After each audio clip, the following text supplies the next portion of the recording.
J'étais sur scène en train de faire mon spectacle et j'entends salle noire. Donc, waouh, c'est la violence, tout de suite. Des gens qui votent Front National, parce que ce qui m'énerve, c'est qu'ils n'assument pas souvent. Lui, ce monsieur l'a assumé, c'est cool. Mais ce sont les gens... Pardon? Salle noire. Pardon? Salle noire. Et là, je suis vraiment perdu parce que je me dis, c'est pas possible. On est au XXIe siècle, on est en France, on est dans un spectacle d'humour. C'est pas possible, j'ai pas entendu ça. C'est pour ça que je demande 3 fois. Pour lui laisser une chance de désamorcer, de s'excuser, de dire mais non, je rigole, donc je redemande pardon. Et là, j'entends une voix ferme et sans équivoque qui dit j'ai dit salle noire.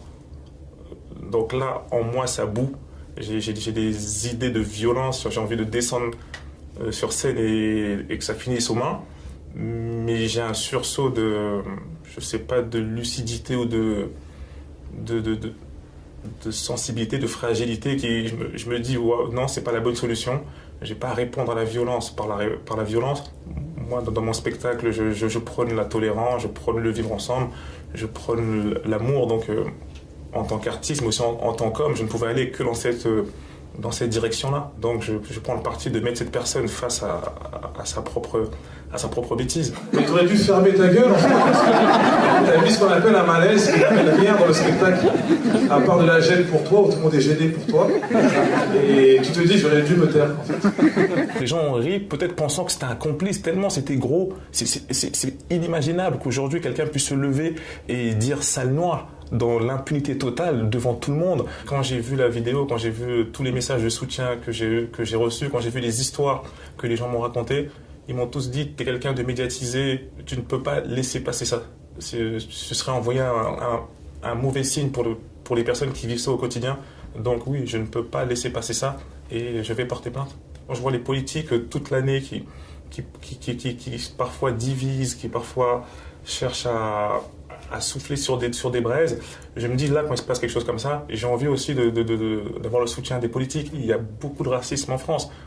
On ne peut pas le nier et il faut le combattre tous ensemble. En fait, le racisme n'est pas une question qui doit intéresser que les Noirs ou que les gens victimes de racisme. C'est une question qui doit intéresser tout le monde. C'est une question d'ordre public. Ça touche toute la France. Le racisme, c'est la peur ou la bêtise ou le manque d'éducation. On ne combat pas le racisme par la violence. Quelqu'un de raciste est souvent quelqu'un d'ignorant, est souvent quelqu'un qui a appris par ses parents, qui a appris par son environnement, qui a mal appris. Donc c'est vraiment un travail qu'on doit faire, mais qui passe par la pédagogie, qui passe par les professeurs, qui passe par les éducateurs, qui passe par l'État, qui passe par les institutions de la République. Nous sommes tous français.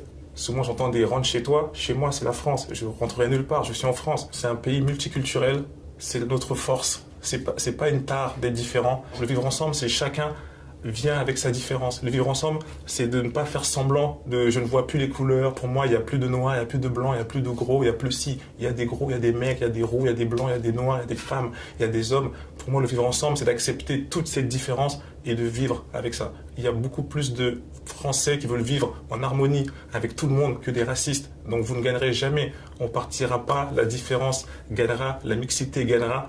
C'est un combat qui prendra le temps que ça prendra, mais les racistes, vous ne gagnerez jamais.